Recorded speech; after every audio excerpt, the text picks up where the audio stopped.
Hello everyone, welcome to Civil Brains YouTube channel. तो आज के इस लेक्चर में हम पीबी के स्ट्रक्चर के बारे में समझेंगे। इसके पहले मैंने दो वीडियो बना के रखा है, जो है आरसीसी का कंस्ट्रक्शन, सेकंड होता है आपका क्यूएकीसी। ये मेरा थर्ड वाला सीरीज है जहाँ पे हम स्टील स्ट्रक्चर के बारे में समझेंगे। ये पूरा चीज मैं आपको एक लेवल तक समझा दूंगा। अगर आपको ये सारी चीजें ना मोर बेटर वे सीखना है तो डेफिनेटली आप मेरा सिविल ब्रेन्स का आपको डाउनलोड करिए। हमारे सारे कोर्सेज के ऊपर there is a 45% discount going on. तो definitely make use of this offer. And this particular course it is construction manager mastery course में हम ये सारी चीज कवर करते हैं, जहाँ पे आपको site execution, estimation, drawing, reading, BBS, BOQ, QA किसी का कोर्स, प्रोजेक्ट प्लानिंग का course, MS project, Primavera, all this course हमने यहाँ पे कवर करके आपको दिया है। Definitely check out the content. अगर आपको कंटेंट अच्छा लगेगा तो definitely enrol in this particular course so that you can upgrade your knowledge. ठीक है। या अब ये सारे इंडस्ट्रियल बिल्डिंग्स कहाँ पे यूज होते हैं, तो अक्सर आपने देखा होगा, जैसे आजकल जितने भी शोरूम्स बन रहे, ये नेक्सा शोरूम हो गया, मारुति, उसके बाद आपका टोयोटा का शोरूम, बहुत सारे शोरूम्स, नॉट ओनली शोरूम्स, जितने भी वेयर हाउसेस है, ये सारी चीज हम आजकल स्टील स्ट्रक्चर से बना रहे हैं। ठीक है। इसका जो प्रोसीजर होता है, जो मैंने डे वन में आरसीसी का कवर करके दिया था, वैसा ही होता है कि आप इसका एक्सकवेशन करोगे। एक्सकवेशन करने के बाद फिर आप इसका पीसीसी करोगे।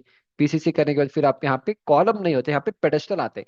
जब भी आपको स्टील स्ट्रक्चर को रखना होता है, usually we go with pedestal and all, तो आपको इस तरह से फिर पेडेस्टल को लगाना होता है। ये सारी चीज आपके पेडेस्टल्स होते हैं। ठीक है। तो पेडेस्टल को लगाने के बाद पेडेस्टल के साथ हम इससे एंकर बोल्ट को लगाया जाता है। उसके लिए आपको ड्राइंग पढ़ना आना चाहिए। एंकर बोल्ट लगाने के बाद इसके बाद और फिर आपका कोई आरसीसी का काम यहाँ पे नहीं रहेगा।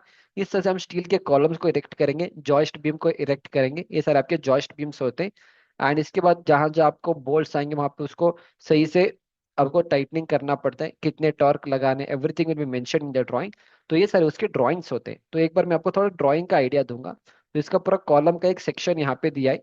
तो यहाँ पे ये सारी चीज देखो, इस तरह से आपको समझना होता है। सीएल मतलब एक कॉलम है, कॉलम का नेम वहां पे दिया है कि CL20 का कॉलम है, एक नंबर का है।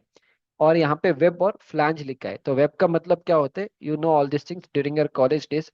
अगर let's say this is okay, अगर मैं कुछ यहाँ पे एक स्टील सेक्शन दिखा रहा हूँ आपको, तो ये वाला जो पोर्शन होता है ना, we call this portion as a क्या, ये आपका ऊपर वाला पोर्शन आपका फ्लैंज होता है। और ये वाला जो पोर्शन है हम इसको we call it as a web. सही सही है ना। तो ये सारी चीज लिखा है कि वेब का विड्थ कितना होना चाहिए। वेब का विड्थ 300 mm होना चाहिए। और वेब का जो थिकनेस है ना, वो 8 mm का होना चाहिए। फ्लैंज आपका कितने का होना चाहिए, फ्लैंज आपका 200 mm का होना चाहिए। और थिकनेस ऑफ द फ्लैंज आपका 10 mm का होना है। That is the meaning of it. ठीक है। एंड इसके बाद आपको बोल्ट कहाँ पे लगाने, एक मतलब बोल्ट का होल जो है, 1 2 3 4 5, यहाँ पे दिख रहा है 1 2 3 4 5 6 7 8। तो ये सारी चीज यहाँ पे मेंशनड है। ठीक है। यहाँ पे दिख रहा है, सेम चीज आपको यहाँ पे भी दिख रहा है, 1 2 3 4 5 6। तो ये सारी चीज आपके ड्राइंग में दिया जाते हैं। Based on that on the site what we are suppose to do, इसका आपको एग्जीक्यूशन करना आना चाहिए। तो यहाँ पे कितने हैं, 1 2 3, 1 2 3, 3 3 वाला हो गया। तो इसका डिटेल यहाँ पे मेंशन किया जाता है कि D19 का है, इसके बाद आपका D28 का है। तो इस तरह से आपको अलग अलग चीजें यहाँ पे मेंशन किया जाता है। Based on that you are suppose to know anyhow. मैं आगे कवर करता चला जाऊंगा क्योंकि उसका पूरा क्रॉस सेक्शन आपको पढ़ना होता है। यहाँ पे अलग अलग चीजें इन्होंने दी है। फिर यहाँ पे एफ का मतलब यहाँ पे फ्लैंज होता है। यहाँ पे एफ इन्होंने लिखा है, this is a flange. BP का मतलब होता है आपका बेस प्लेट होता है। तो बेस प्लेट यहाँ पे 02 लिखा है। तो बेस प्लेट यहाँ पे 02 लिखा है। अब उस बेस प्लेट में किस तरह से आपको अरेंज करने हैं, वो सारी चीज आपके ड्राइंग में मेंशन किया जाता है।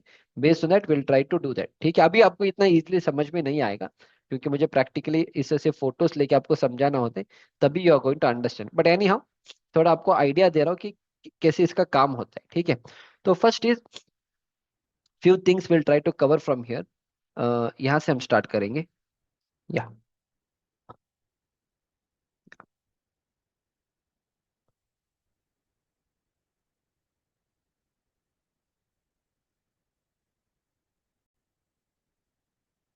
या देखो यहाँ पे इसका ड्राइंग यहाँ पे, तो मैं आपको ड्राइंग पे समझा दूंगा। ठीक है। यहाँ पे F02 लिखा मतलब आपका फ्लैंज होता है। देखो कैसे होता है, इस तरह से होता है। Okay. Okay, I show you something like this. कैसे दिखा दूं, चल हाँ, एक्चुअली वो कॉलम है ना, तो कॉलम में ये वाला फ्लैंज रहेगा और इधर भी फ्लैंज रहेगा। और ये वाला पोर्शन आपका वेब रहेगा। इसीलिए आप देखो यहाँ पे एक फ्लैंज, यहाँ पे फ्लैंज 1, फ्लैंज 1 लिखा है। फिर आपका फ्लैंज 2, यहाँ पे भी एक और आएगा, वो फ्लैंज 2 होता है। और ये वाला पोर्शन को वेब बोला जाता है। So if you don't understand, not a problem, यहाँ से आपको आइडिया लग जाएगा। ये दिख रहा है, ये वाला पोर्शन आपका एक फ्लैंज है, ये वाला पोर्शन ये आपका एक फ्लैंज है, इस साइड भी एक और है ना, ये आपका फ्लैंज है। और ये बीच वाला जो है ना, ये वाला ये आपका वेब होता है, समझ में आ रहा है ना। हाँ, वो चीज इन्होंने यहाँ पे दिया है कि F1 F2 और वेब। अभी F1 का डिटेल कैसे पढ़ोगे, यहाँ पे आ जाएगा F1। तो F1 यहाँ पे, तो आपका फ्लैंज कितने थिकनेस का है, 10 mm उसका थिकनेस रहेगा। फिर उसमें कितना होल्स करना है, 1 2 3 4 5 6 7 8, 8 होल हो गए ना। कितने डायमीटर का है, 20 डायमीटर का है। और इन दो होल के बीच में कितना डिस्टेंस आपको मेंटेन करना होता है, वो यहाँ पे 100 mm का लिखा है। फिर यहाँ पे भी आपको 20 डायमीटर का 8 होल यहाँ पे प्रोवाइड करना होता है। तो और इसका जो विड्थ होगा, फ्लैंज का जो विड्थ है वो 200 mm का रहेगा, थिकनेस आपका 10 mm का रहेगा। सो practical if you ask me, this is how it will look. For example, यहाँ पे ये वाला नहीं चाहिए, यहाँ पे दिखा दूंगा आपको। हाँ, समवेयर हियर, ठीक है। तो ये वाला दिख रहा है आपको, यहाँ पे होल्स दिख रहे हैं, 1 2 3 4 5 6 दिख रहा है ना। जैसे मैं यहाँ पे देखो 1 2 3 4 5 6 7 8, तो ये सारे होल्स है वो जो यहाँ पे लिखा है। So based on that what we are suppose to do, कितने डिस्टेंस पे आपको होल्ड करना है, इन दो होल के बीच में क्या डिस्टेंस होना चाहिए, वो सारी चीज यहाँ पे मेंशन किया जाता है। बेस्ड ऑन दैट ये सब आपको फैब्रिकेशन में हेल्प करेगा। साइट एग्जीक्यूशन में क्या होगा, ये सब बना के आ जाएगा, बस आपको आइडेंटिफाई करना आना चाहिए कि कंपोनेंट कौन सा है, and based on that we are going to do. But ये जो डिटेलिंग यहाँ पे दिया ना, जो फैब्रिकेशन होते हैं, मतलब जो फैक्ट्री में ये सारी चीज बनते हैं, अलग अलग प्लेटफॉर्म वेल्डिंग करके इसको बनाया जाते हैं, तो वहां पे जो फैब्रिकेटर होते हैं ना, उन लोगों के लिए ये सब इंपॉर्टेंट है, ताकि आपका जो पूरा कॉलम है इसी तरह से बन के आ जाएगा। इसके बाद ये सारे आपके स्टिफनर्स होते हैं, R53 आपका स्टिफनर है। ये जो स्टिफनर आपको दिख रहे हैं ना, so this is the meaning of stiffeners. ये सारे आपके स्टिफनर्स है, दिस थिंग्स, ये आपका स्टिफनेस है, ठीक है। यहाँ पे ये कितना होना चाहिए, ये हाइट कितना होना चाहिए, वो सारे चीज आपके यहाँ पे ड्राइंग में मेंशन किया जाते हैं। So based on that you are going to do that. ये आपका बेस प्लेट होता है। सो बेस प्लेट का मतलब है, this is your base plate. ये दिख रहा है यहाँ पे एक प्लेट दिख रहा है, ये वाला प्लेट नहीं तो इफ आई, या ये वाला प्लेट, ये सारे आपके बेस प्लेट होता है। तो इस बेस प्लेट का थिकनेस कितना होगा, विड्थ कितना होगा, इसका लेंथ कितना होगा, that is mentioned here, so that you can identify. तो यहाँ पे लिखा है BP, लिखा है बेस प्लेट 2 है। इसका जो थिकनेस है 24 डायमीटर का रहेगा। ये जो लेंथ है 620 का रहेगा। ये आपका 250 का इसका विड्थ रहेगा। 1 2 3 4 5 6 7 8, तो 8 होल्स आपको लगाना होगा, 28 डायमीटर का 8 होल। तो फैब्रिकेशन में ये सारे चीज किया जाता है, एंड बेस्ड ऑन इट हम साइड पे इसको लेके आएंगे। फिर इसका 1 बाय 1 हम यहाँ पे इसका क्या करेंगे, इरेक्शन करेंगे। समझ में आ रहा है ना। तो ये थोड़ा मैंने बेसिक आपको ओवरव्यू दिया है। तो आगे मैं आपको थोड़ा, हाँ अब ये देखो, ये वाला जो बिल्डिंग है ना, इसमें हमने इस तरह से डेक शीट को यूज किया है। तो नॉर्मल बिल्डिंग में हम देखो स्टील स्ट्रक्चर में क्यों जाते हैं, अगर आप ये नॉर्मल बिल्डिंग में बनाओगे ना, तो फर्स्ट क्या करना होता है आपको, आपको कॉलम का कास्टिंग करना होता है, रिइंफोर्समेंट लगाओगे, कॉलम का कास्टिंग करोगे, फिर इसका डीशेटरिंग करोगे, फिर उसका क्यूरिंग करोगे, फिर बीम के बॉटम लगाओगे, फिर स्लैब के सेंटरिंग लगाओगे, फिर उसके बाद क्या करोगे, रिइंफोर्समेंट लगाओगे, फिर कंक्रीटिंग करोगे, फिर अगेन क्यूरिंग करोगे, फिर उसके बाद 28 दिन के बाद इसका बॉटम का सपोर्ट निकालोगे। We don't have so much of time. जब आपको बहुत फास्ट कंस्ट्रक्शन करना है, specially for the industrial buildings and all ना, people will go for steel structure. यहाँ पे देखो इस तरह से हमने बीम्स को लगा दिया है, ये सारे हमने बीम्स को लगा दिया। बीम्स को लगाने के बाद this is called as deck sheet, इसको हम डेक शीट बोलते हैं।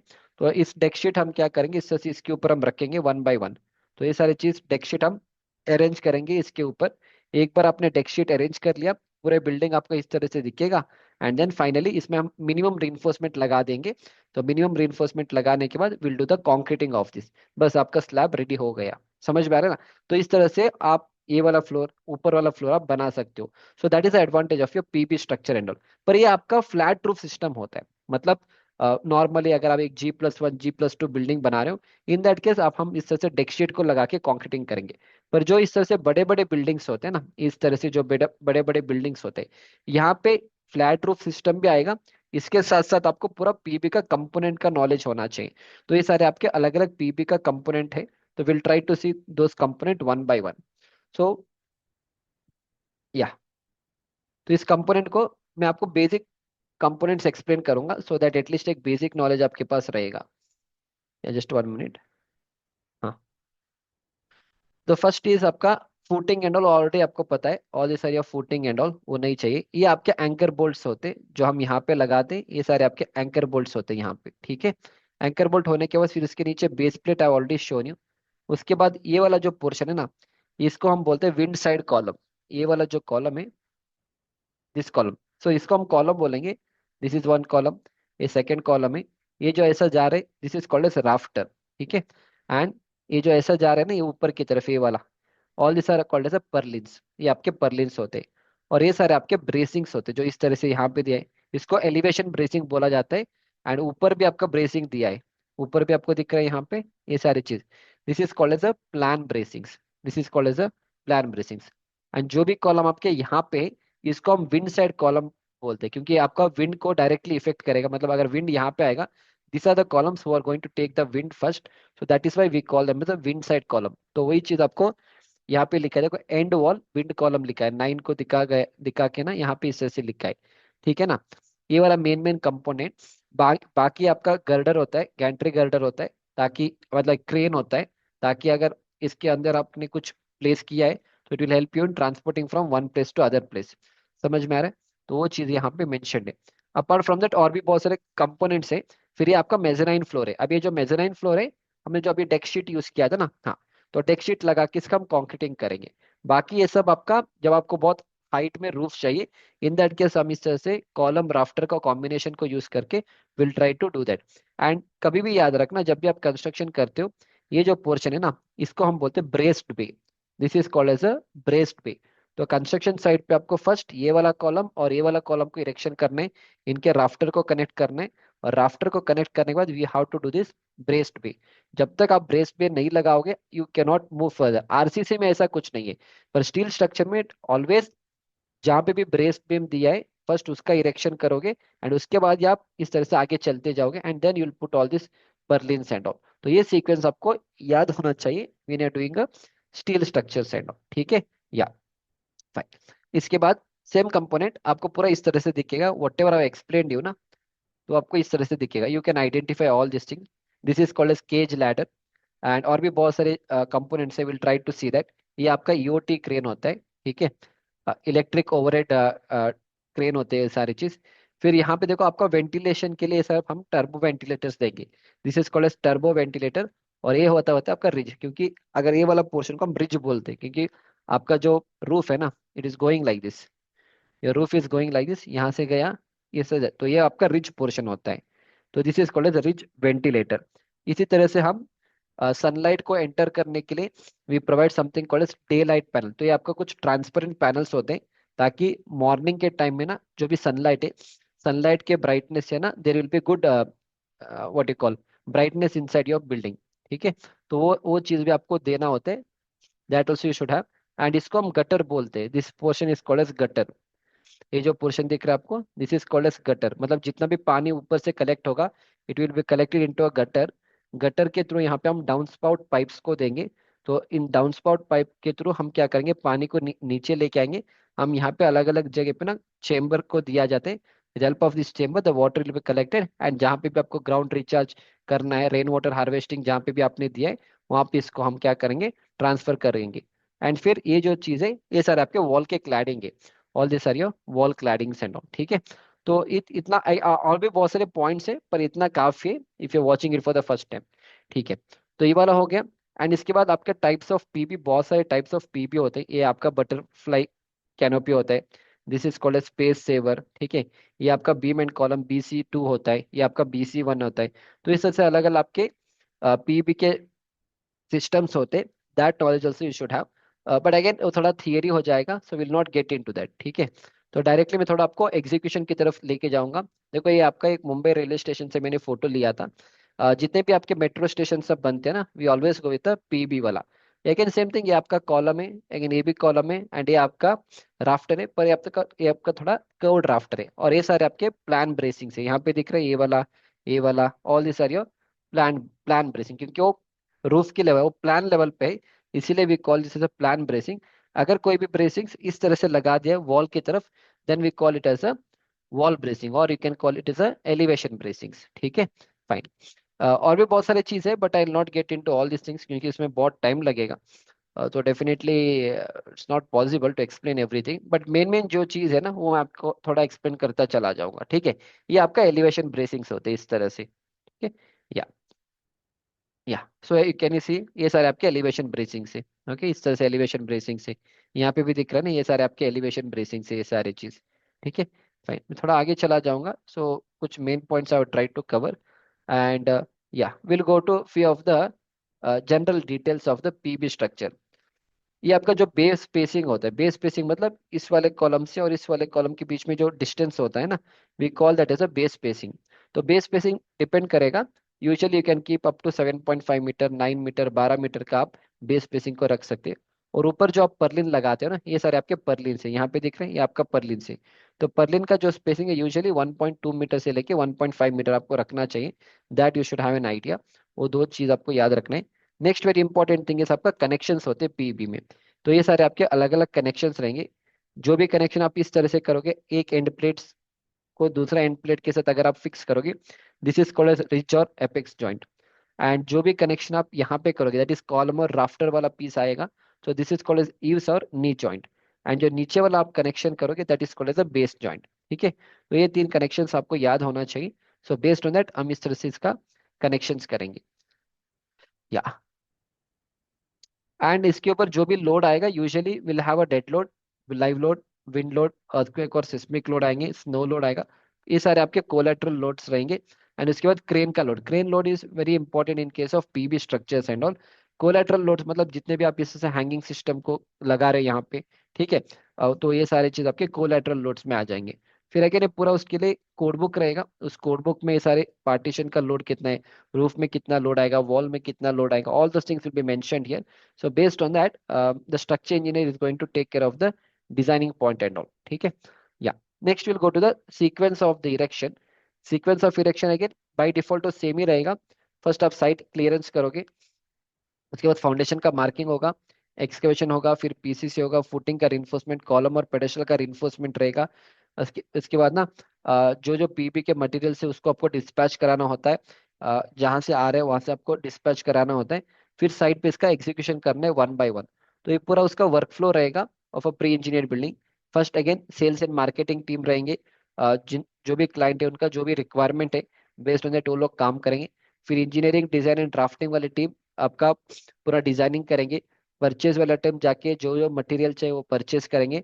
क्वालिटी वाले लोग उसको पूरा क्वालिटी करेंगे। फिर उसका पूरा प्रोडक्शन एंड शिपमेंट हो जाएगा। एंड जो साइट एग्जीक्यूशन इंजीनियर्स रहेंगे ना, वो यहाँ पे इसका इरेक्शन करेंगे। तो जब इरेक्शन करेंगे अगेन, इस तरह से पूरा टोटल चार सीक्वेंसिंग होता है। फर्स्ट आता है आपका PB material receiving and stocking होता है। फिर पीबी का पूरा प्लानिंग करना पड़ता है। प्लानिंग मतलब कहाँ से आप अपने इरेक्शन को स्टार्ट करोगे, वो सीक्वेंस ऑफ इरेक्शन का नॉलेज होना चाहिए। इसके बाद पीबी का इरेक्शन हो जाएगा, फिर पीबी का आपको इंस्पेक्शन करना आना चाहिए। ठीक है, तो those knowledge you should have. And then based on that again बहुत सारी चीजें, पूरा चेकलिस्ट आपको चेक करना होगा। फिर जहाँ पे भी मटेरियल आ रहा है, डिस्पैच हो रहा है, तो वो कैसे आना चाहिए, और एक ट्रेलर के अंदर कितना मटेरियल होना चाहिए, दोस नॉलेज यू शुड हैव। तो वन बाय वन वो सारी चीज हम करेंगे। अगेन ये देखो, इस तरह से आपको पूरा ड्राइंग पढ़ना आना चाहिए। ये सारे आपके टेम्पलेट को हम फिक्स करेंगे, ये आपका पूरा बेस प्लेट है। एंड बेस प्लेट के हिसाब से देखो यहाँ पे कैसे ड्राइंग दिया है। So based on the drawing ये सारी चीज आपको सेट करना आना चाहिए। एंड ये सारी चीज आपका एंकर बोल्ट सेटिंग का प्लान होता है, अगेन आपके ड्राइंग में दिया जाएगा। बेस्ड ऑन दैट इसे हम पूरा पेडेस्टल का कास्टिंग करेंगे, फिर उसके ऊपर हम टेम्पलेट को लगा के पूरे बोल्ट का फिक्सिंग करेंगे। अगेन सर्वेयर आके ना ये सारी चीज आपको सेटिंग करके देगा, टॉप कितने लेवल पे लगाना है, ये सारी चीज we are going to get. देखो इस तरह से हम पूरा लाइन दोरी लगा के ना, all this things will try to make sure कि, क्योंकि यहाँ पे हमें ज्यादा एरर नहीं चाहिए पीबी स्ट्रक्चर में, तो जितना होगा एरर हमें कम चाहिए। ये सारी चीज हम यहाँ पे फिर अंदर से हम पूरा वेल्डिंग कर देंगे इसको, ताकि ये कहीं हिलेगा नहीं आपका टेम्पलेट एंड ऑल। एंड उसके बाद will try to place the column और दैट, फाइनली हम इसका कॉन्क्रीटिंग करेंगे। कॉन्क्रीटिंग करेंगे पूरा आपका इस तरह से दिखेगा। ठीक है, तो उसके बाद अगेन विल स्टार्ट विद उसका एग्जीक्यूशन वाले में। तो एग्जीक्यूशन में इस तरह से बूम लिफ्ट को लाएंगे। with the help of boom lift we'll try to, of course with the help of crane we'll try to keep all these things। फिर बूम लिफ्ट से क्या करेगा, एक बंदा ऊपर जाके ये पर्लिन्स को, गर्ड्स को यहाँ पे इस तरह से फिक्सिंग करेगा वन बाय वन। ठीक है, तो this is all about this particular lecture. और भी बहुत सारे पॉइंट्स हैं, बट या ऊपर ऊपर मैंने जितना आपको समझाना है ना, इट इज इनफ। उसमें अगेन इन डेप्थ होगा, तो हर एक चीज आपको स्टेप बाय सीखना पड़ेगा। तो अगेन देखो इस तरह से बिल्डिंग्स रहेंगे, प्रोसीजर सेम ही रहेगा। फर्स्ट कॉलम के इरेक्शन करेंगे, फिर उसके बाद आपका राफ्टर का इरेक्शन होगा, राफ्टर के बाद आपके इस तरह से पर्लिन का इरेक्शन होगा। एंड जब आप इस तरह से स्ट्रक्चर को बनाते हो, जहाँ पे भी आपका प्लान ब्रेसिंग है ना, वहां से आपको फर्स्ट इरेक्शन आपको स्टार्ट करना होगा। फिर ये सारे आपकी टी टी शेप के कॉलम्स होते हैं, all this R T shape columns. तो ये वाला पोर्शन अलग रहेगा, ये वाला पोर्शन अलग रहेगा। तो what we do is on the construction side, इस तरह से with help of boom lift बंदा ऊपर जाके पूरा यहाँ पे जहाँ पे भी बोल्ट है ना उसका पूरा टाइटनिंग करेगा। जितना टॉर्क आपको मेंटेन करना है वो टॉर्क हम वहाँ पे मेंटेन करेंगे। And in this way the entire sequencing of PB structure is going to happen. ठीक है, और भी बहुत सारे पॉइंट्स है, बट एनी हाउ मैक्सिमम जो भी चीजें हैं वो सारी चीज मैंने कवर किए। एंड फाइनली उसके बाद हम आरसीसी में क्या करेंगे, स्लैब डालते हैं। यहाँ पे क्या करेंगे, will not use slab and all, यहाँ पे we have different panels and all.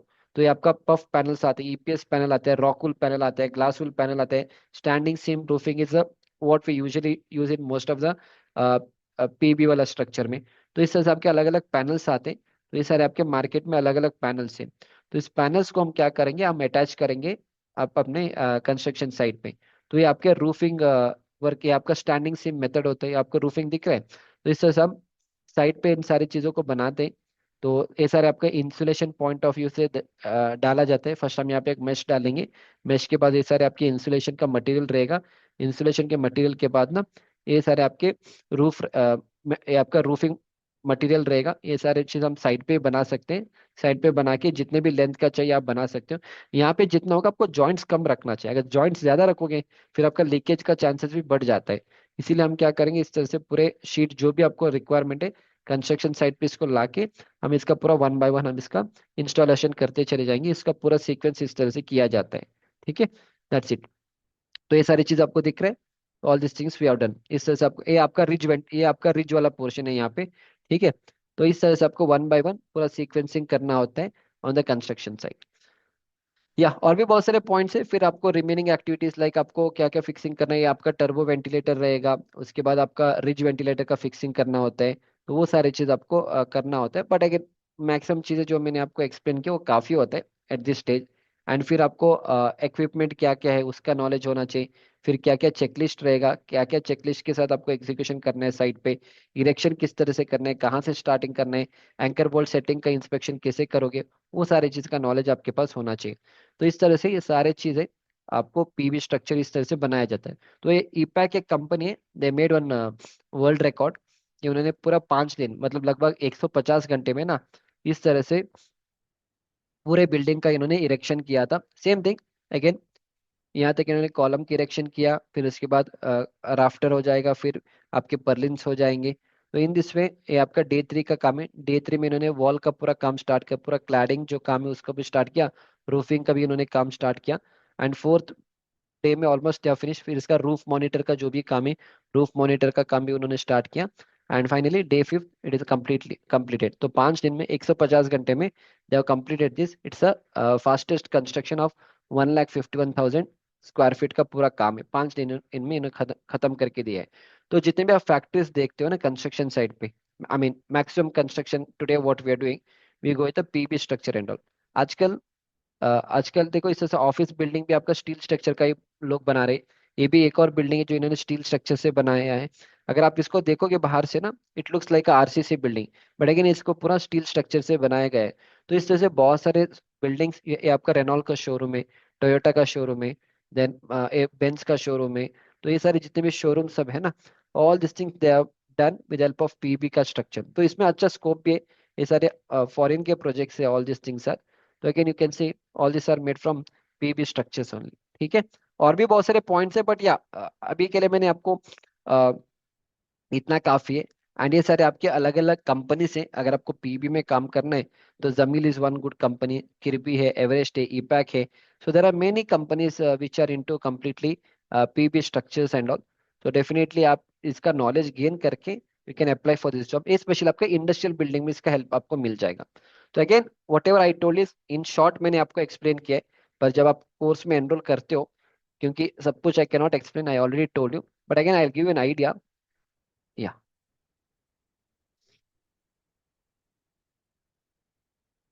या सो ये सारी चीज मैंने आपको बेटर लेवल पे ना अपने कोर्स में एनरोलमेंट कोर्स में सारी चीज मैंने कवर करके दिया कि ये जो अभी जो मैंने आपको नेक्सा शोरूम का प्रोजेक्ट दिखा दिया ना, तो वो सारी चीज मैंने यहाँ पे कवर करके दिया आप लोगों के लिए। उसके बाद पीबी का जो भी फंडामेंटल्स है बेंडिंग मोमेंट का क्या कॉन्सेप्ट है, कंपोनेंट क्या क्या रहेंगे, स्ट्रक्चरल सिस्टम इन पीबी क्या है, मल्टी केबल बिल्डिंग क्या है, स्टैंडर्ड साइज ऑफ पर्लिन क्या रहेगा, सैग रॉड क्या होगा, sag rod I didn't teach you here, sag rod क्या है, ब्रेसिंग्स क्या है, जैक बीम्स क्या होते हैं, कैनोपीज क्या होते हैं, क्रेन्स क्या होते हैं, जिप क्रेन क्या होते हैं, ईओटी क्रेन्स क्या होते हैं, क्या क्या कनेक्शन। आपने कॉलेज के टाइम में फिक्स्ड और पिन सपोर्ट पढ़ा था, पर स्टील स्ट्रक्चर में फिक्स्ड और पिन सपोर्ट का मतलब क्या है, ओके। फिर लोड कैसे एक्ट करेगा, वो सारी चीज मैंने यहाँ पे कवर करके दिया है। फिर हम पूरा पीबी का पूरा प्लानिंग करेंगे, एंकर बोल्ट सेटिंग कैसे करेंगे, टॉर्क कैसे लगाते हो, सारी चीज मैंने आपको एक्सप्लेन नहीं किया टॉर्क के बारे में डॉल। विंड साइड का कॉलम क्या होता है, रूफ मॉनिटर क्या होता है, गटर का फिक्सिंग कैसे करेंगे, ग्राउटिंग का काम होता है। तो उसके बाद पीबी का ड्राइंग रीडिंग का पूरा मैंने यहाँ पे एक्सप्लेनेशन दिया कि ड्राइंग को कैसे पढ़ना है, पाइप ब्रेसिंग्स क्या होते हैं एंड ऑल दोस थिंग्स, ठीक है। एंड अपार्ट फ्रॉम दैट या फिर आपको ये सारी चीज मैंने स्टील स्ट्रक्चर वाले कोर्स में कवर किया है। अभी आपको मैंने एक ओवरऑल व्यू दिया है कि किस तरह से स्ट्रक्चर्स होते हैं, क्या क्या हमने कवर किया है, किस तरह से नॉलेज आपको गेन करना है, दो things I have try to explain you here. इसके पहले मैंने आरसीसी का भी लेक्चर बना के रखे हैं, फिर मैंने क्यूएक्यूसी का लेक्चर बना के रखा है, दिस इज अ पीबी वाला लेक्चर। इसके बाद I think I will bring another 2-3 lectures on different construction. तो I hope you have enjoyed my lecture up to here. This offer is still open for you all. If you feel the content is good, definitely enrol in the course. And before that मैं आपको students का reviews दिखा दूंगा जिन्होंने इन सारे courses में enrollment किया था। All this are the reviews given by the students. Sir मैंने बहुत से कोर्सेज लिया बट आपके कोर्स का कंटेंट डिफरेंट है। एंड जो भी मैं आपको पढ़ा रहा हूँ ना, इसमें मैं पूरा आपको प्रैक्टिकली साइट के वीडियोस के साथ पढ़ाता हूँ। ऑफ कोर्स यहाँ पे मैं नहीं दिखा पा रहा हूँ, बट जब आप कोर्स में एनरोल करोगे वहाँ पे पूरा प्रैक्टिकल साइट के वीडियोस रहेंगे। उससे हम सीखेंगे कि साइट पे इसका एग्जीक्यूशन कैसे होता है एंड ऑल, ठीक है। Is one of the fresher student जिसको 4.2 लाख का पैकेज मिला था। ही गॉट अ 7 लाख का पैकेज इन टॉप एमएनसी कंपनी। इसने कंस्ट्रक्शन मैनेजर मास्टरी वाले कोर्स में एनरोलमेंट किया था, ठीक है। आप डेफिनेटली सिविल ब्रेंच का आपको डाउनलोड करिए, वहाँ पे देर इज ऑलमोस्ट 4.7 स्टार का रेटिंग एंड ऑल। एंड ये सारे स्टूडेंट्स का रिव्यूज है जिन्होंने मेरे कोर्सेज में एनरोलमेंट किया था। You can check out all the reviews and all, so that जो भी अमाउंट आप इन्वेस्ट करोगे ना इस कोर्स के अंदर, definitely you'll have a wonderful knowledge and you can go to the better positions and all। तो ये सारे बस मैं रिव्यूज आपको थोड़ा दिखा रहा हूँ। You can check out all this reviews and all, ठीक है। Really comprehensive course, not just any marketing course, ठीक है। तो ये सारी चीज आप पढ़ लीजिए so that you get an idea कि आप कोर्स कहाँ से ले रहे हो और किस लेवल का कंटेंट आपको मिल रहा है। So yeah he is working in DRDO. He had enroll in my construction manager mastery वाला कोर्स, ठीक है। तो this are students working in Dubai. He got job in first interview in Saudi Arabia, ठीक है। तो ये बंदा L&T में काम करी, recommended more than 50+ people to enroll in the course. तो he got job as a site engineer and all। so definitely download the Civil Brains app, and if you can afford the course, I would suggest definitely course को buy करिए, so that you get a wonderful knowledge and you don't have to watch some random YouTube videos and all। So that's it। I'll see you back in next lecture जहाँ पे हम कुछ और topics के ऊपर बात करेंगे।